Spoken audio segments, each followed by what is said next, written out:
What's the point of telling a story if you can't share it with others? Lumafusion, the new art of editing. In today's video, I use Cinema 4D for the very first time on my brand new Windows machine. Let's do it.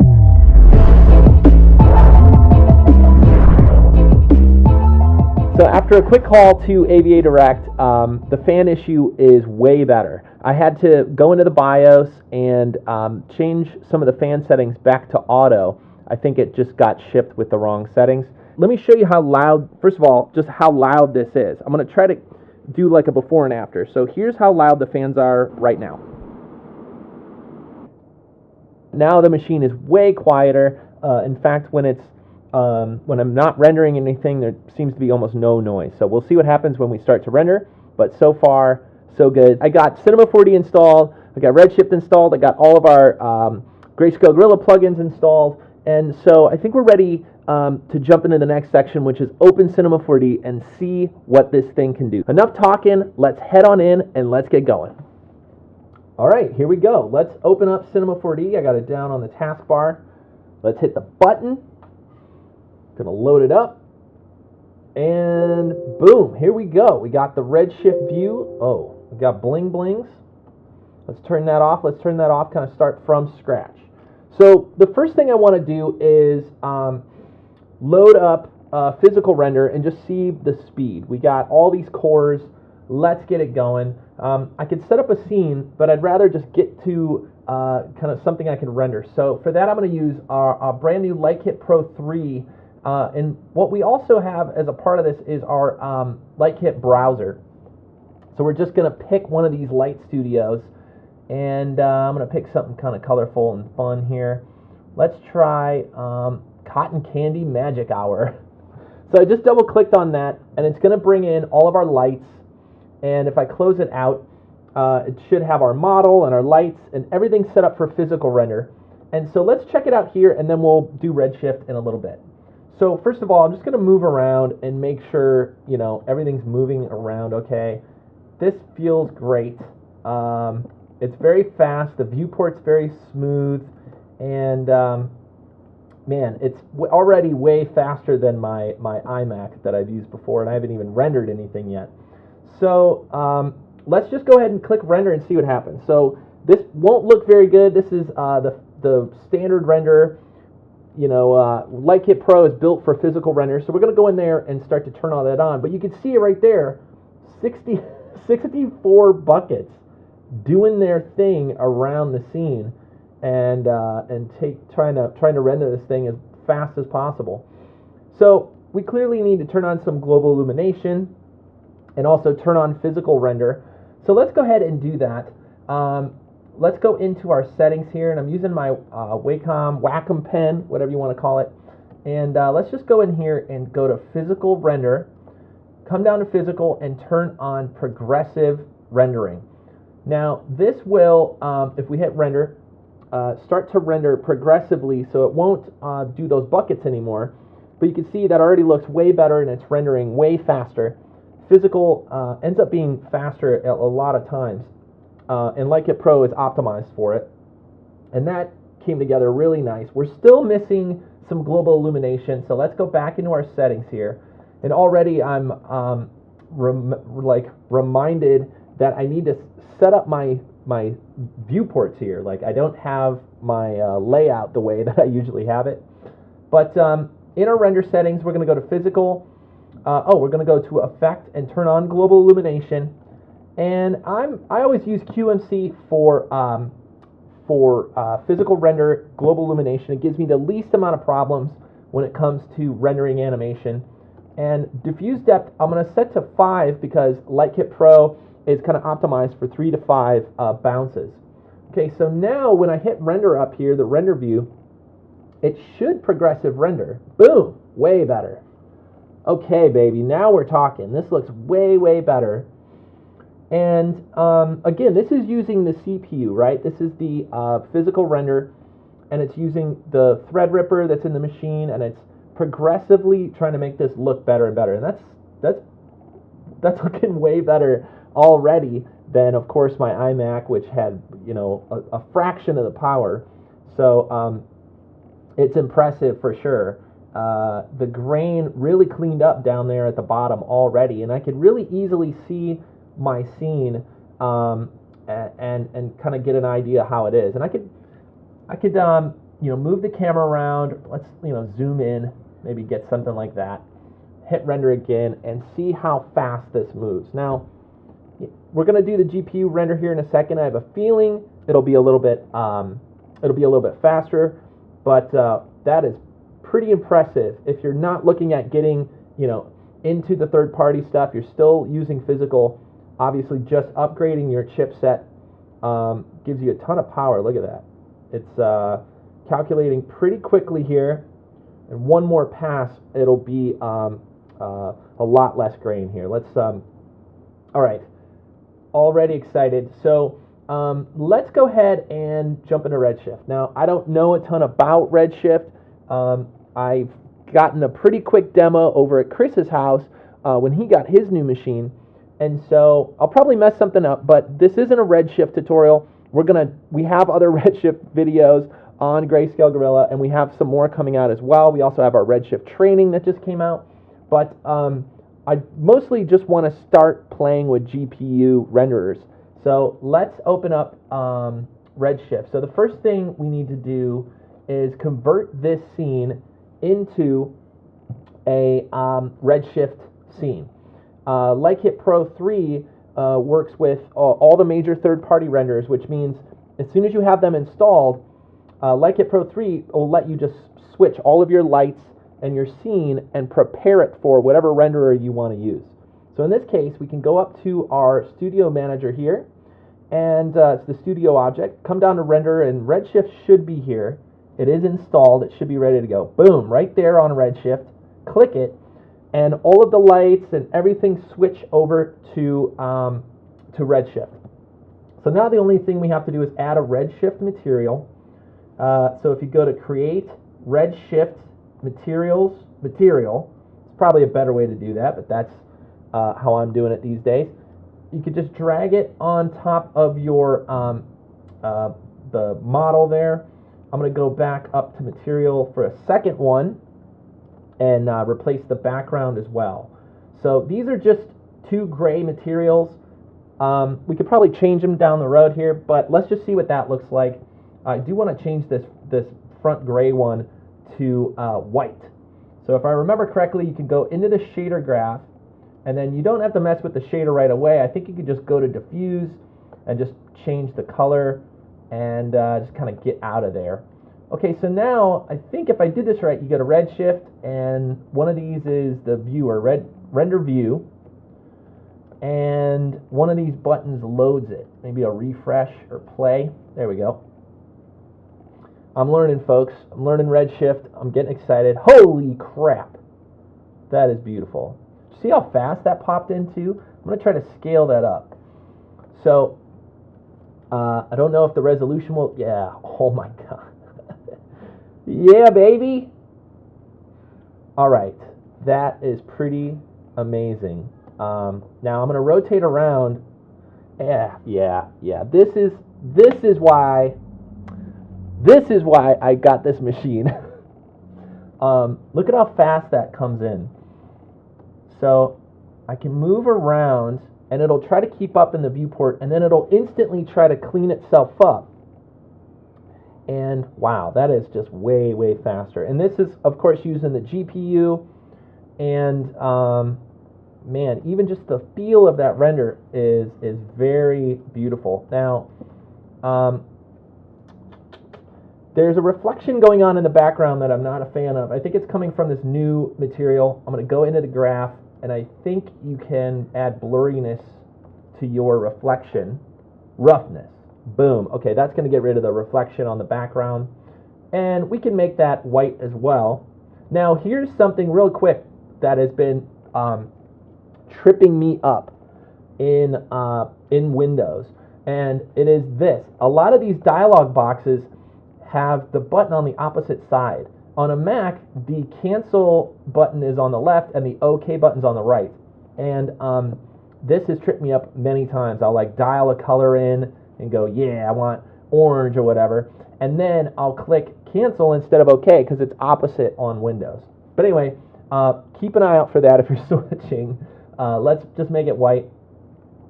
And man, that is very, very fun to be able to see something like that. Now, I may be going a little overboard here, but I'm going to try to add depth of field because honestly, as soon as I saw depth of field in Redshift on a fast machine, that was it for me. I was like, whatever that is, I will go buy whatever machine you tell me, and if it's got Windows on it, fine. But if whatever that was that happened, I want to happen on my computer. So hopefully I can pull this off. I think it's pretty simple if I remember right. May mess something up, but we'll have plenty of videos to try to get you up and running. In fact, we already have some Redshift videos out. Okay, so I think you add a Redshift tag to your camera. So I'm going to go to tag Redshift camera, and this is how a lot of the third-party renderers work. They have tags that kind of add their stuff on top of the existing cameras and existing lights and stuff like that.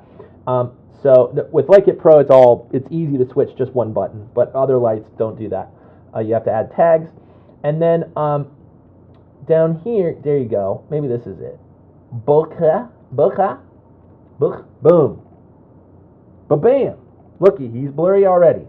Okay, so looks like I can add more blur here. It's completely out of focus and it looks cool. Okay, let's try to make it in focus here. I'm hoping this focus distance just works. I could grab it and click on his eyeballs. Okay, I probably can't click in here. Probably got to go back into here and do that. So I'm going to select the camera, focus distance, click the eyeball, and boom. Yeah, baby. Okay, now we're talking. Check that out. So let's go back into this tag, kind of crank up our blurriness, and boom. Okay, I'm officially sold. That is beautiful. And man, okay, this is exactly why I got this machine, right? Okay, let's get the teeth more in focus. That's beautiful. Okay, see, I've basically been ignoring animation for years. And it's because of the hardware I was on. And I was waiting for that Mac to come and really help me bridge the gap. And it just never happened. And if you've noticed, a lot of my work has been more stills and for Instagram and not really getting into animation. And if I did get into animation, it was like the OpenGL renderer, or it was like a little cartoon test renderer. And you may have seen some other artists do that too. They're like, let's wait and, hold off and see if we could wait for Mac to help us. And now that I could do this, I'm really excited to get animating again because of the rendering time. I think will be way less. So how do I quickly, well, we can do like a signal thing. You know what? Actually, Gorilla Cam. So if you have Gorilla Cam, or if you haven't seen it, it's a really easy way to animate your camera and add lifelike movement. I haven't been able to use it enough because of that animation thing. And if you haven't seen Gorilla Cam, it adds really natural camera movement to your scene. So I'm just going to select my existing camera, go to plugins, and click on Gorilla Cam. And it makes a duplicate of my camera, adds Gorilla Cam to it, and it makes it really easy to add some nice smooth movements and add realistic animation. So I'm just going to add a little bit of these shake movements here, more slow movements and less fast movements. And let's just move this over and hit play. Oh my gosh, what did I do? This is amazing. I think I just split screened. I think I just figured something out with Windows. It looks like you can easily split screen stuff. Okay, so can I just drag it back out? Okay, that's good. And then here, I'm just going to close this. I think this is full screen. Let's go. Sorry about that.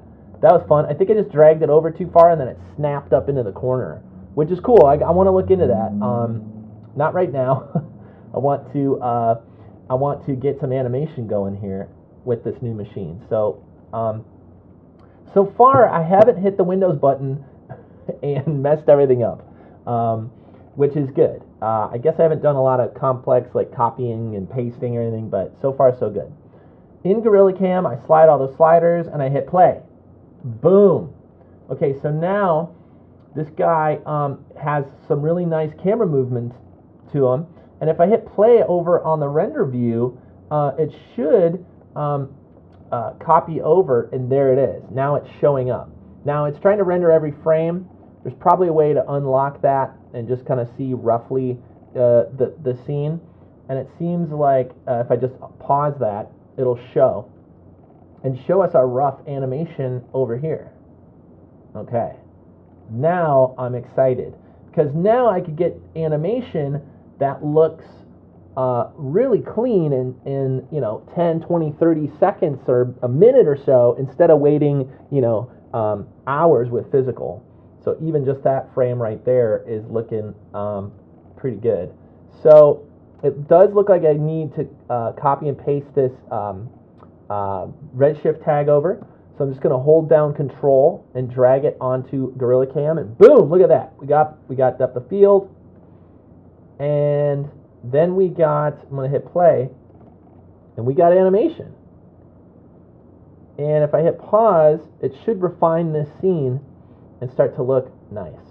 Okay, that's what I'm talking about. That's what I'm excited, like how quickly that just came in as an animation. So I'm realizing right now we don't have any global illumination on, and frankly, I think we're hitting the limits of my Redshift abilities. And I think if you go to Redshift, there's a GI tab, a radiance cap. I'm probably don't trust me, although that does look pretty good. Okay, here's none. Radiance cache, better. Radiance point cloud, boom. Okay, well, that looks sexy. So I don't know. That might be slow. I'm not sure. The settings I'm not good. I haven't got my full Redshift lesson yet. I have yet to schedule a call. I'm going to call up Chad Ashley and get my basic kind of lesson, but then also watch the Redshift training that we just put out and start to learn some more of the details. I know enough just to get this far, but I'm excited to learn more. And already I'm super pumped because it's gorgeous. The focus point is a little off. I'm going to try to grab the eyeball. There it is. Beautiful. And so now, man, that looks good. I love the glowiness and the pinky and it's gorgeous. So I don't know exactly what I'm doing here, but let's go ahead and try to kick out an animation with these settings. There's probably some more settings in Redshift I have to tweak, and I need to go watch the Redshift training and learn more about this. But let's go to output. Let's go to all frames, and 1280 by 720 is fine for now. And let's just close this. So I think that takes up some of your resources on your graphics card. I'm going to hit Shift R, which works. Okay, that's good. That comes over from Mac. That's great. I don't need to save the file. That's fine right now. And we got our picture viewer. So if I did something right, hopefully I did something right, we're going to get these Redshift frames rendered in our picture viewer. We'll start to see the quality. I'm sure there's some settings I got to turn up, and I'm sure there's some things I could do to optimize this, but these are almost all default settings except I turned on global illumination. And man, that looks really nice. So there's obviously still some depth of field grain, and but honestly, for less than 30 seconds, that's a gorgeous render, and it gets me excited to learn more. So all right, so that is good. I'm going to try one more thing, and this is the keyboard commands. I realized I didn't do a ton with the object manager, and so I'm going to go in there and kind of try to figure out the keyboard shortcuts, because I know like things like copy and paste are different, and I'm going to try to figure out how I can use the keyboard commands that I use all the time on Mac and make sure that they work on PC. So we'll save Redshift and animation, all that, for some later videos, or if you want to check out our Grayscale Gorilla's Guide to Redshift, definitely check that out. But let me close this down for now. Yeah. All right, let's start new here, and let's just go Classic Nick. I've done this 100 times, probably thousands of times on a Mac, and I wanted to make sure all the keyboard command stuff is still intuitive here. So you know, you come up to cloner, and you want the cloner to be a parent of the sphere. So you hold down Alt, and boom. Okay, that works. The Alt's in a different position on the keyboard, but that's okay. That works.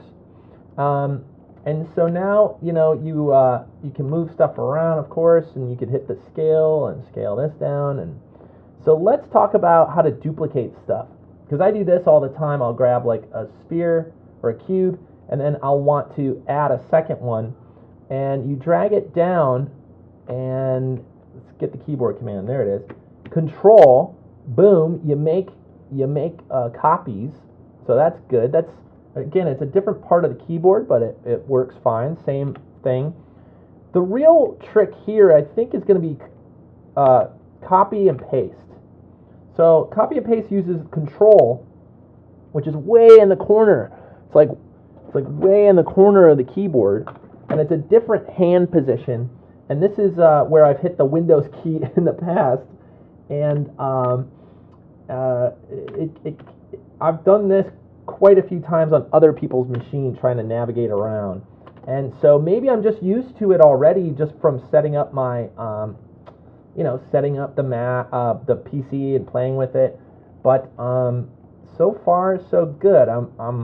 I feel comfortable. The keys are good. So yeah, maybe there's less to worry about. I'm trying to think of anything else here. Now, I have had issues with the Wacom pen selecting some things, specifically corners of objects. And I'll wrap up with this, because I know we'll jump in more to what this machine's capable of and learn more stuff. But I wanted to show you some of the real differences that I've bumped into. So if I pull up the settings menu, or actually the render window is much more, let's go to something more pretty. Okay, so this corner, trying to drag corners with a Wacom pen on a Mac is intuitive to me, or maybe I've just done it for a long time.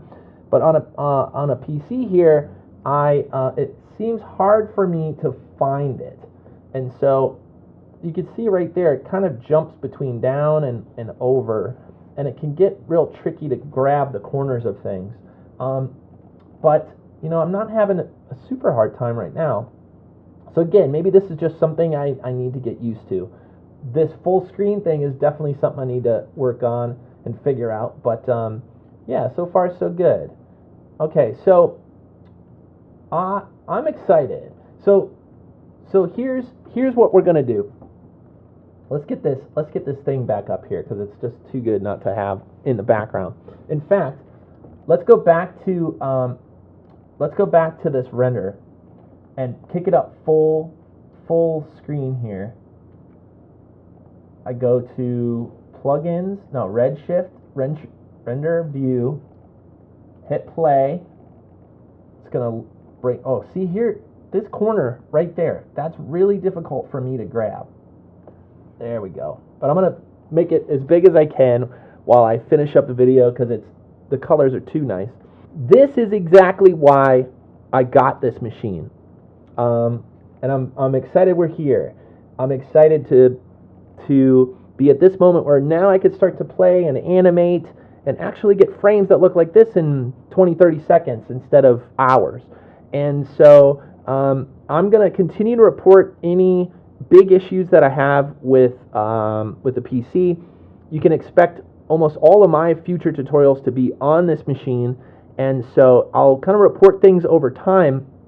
as I do, and I have some other videos planned where I'm going to talk more about the tools that I'm missing from this PC. Specifically Mac-specific workflows that don't include Cinema 4D. Things like looking at files, searching for files, hitting the space bar and having, images pop up full screen. The Finder, I don't even think they call it a Finder on this thing, but trying to get that looking similar to what I am used to on a Mac. And so I'm sure I'm going to run into many, many more things, but that's just my first few minutes inside of Cinema 4D. And if I missed something, I know I missed something, hit me up in the comments down below, and I'll try to either answer the question or show you in the next video how something works different on PC. So far, my impressions are that everyone was right? It's a little bit finicky, it's different than what you're used to, but once you're in Cinema 4D, and I suspect this is similar with like After Effects and other, programs, once you're in the program, there's not a lot different going on. It's all about the launching and the, how the Finder works and how things download and install. Although I didn't have a lot of problems there either, right? I downloaded our software, and now that our software has an install set up, it was really easy to get in here. And Redshift was pretty easy to install. Cinema 4D, obviously. So as I find things, I'm going to keep you up to date. But for now, I'm excited. I wouldn't want to go through that process a lot of setting up a new machine like that, but I suspect that this machine will live with me for a while, and I could start to use it, start to get used to it. So again, hit me up with any questions in the comments. I'll try to answer them. But for now, I'm excited to go play with this thing. I'm going to go do that, and hope to see you in the next video. Thanks again for watching, and I'll definitely be doing more of these in the future. Until then, thanks for watching, and I'll see you in another video real soon. Bye, everybody! I'm going to go play with some Redshift.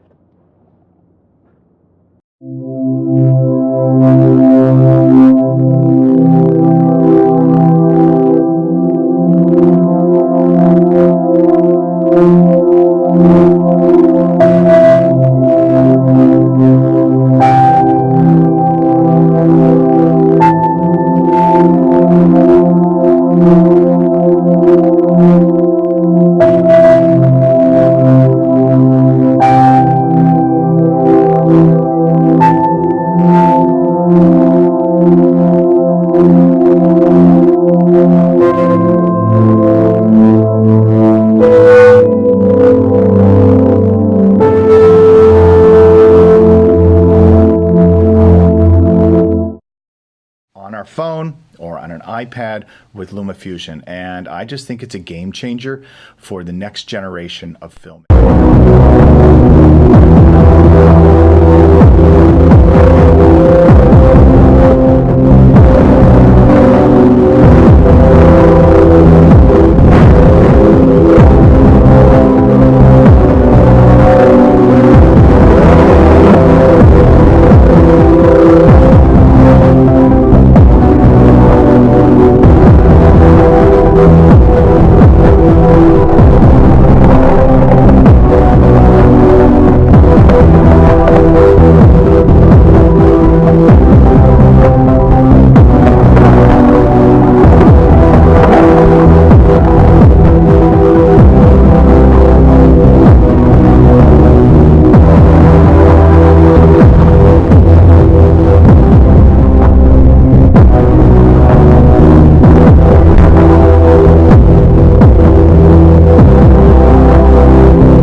phone or on an iPad with Lumafusion. And I just think it's a game changer for the next generation of film.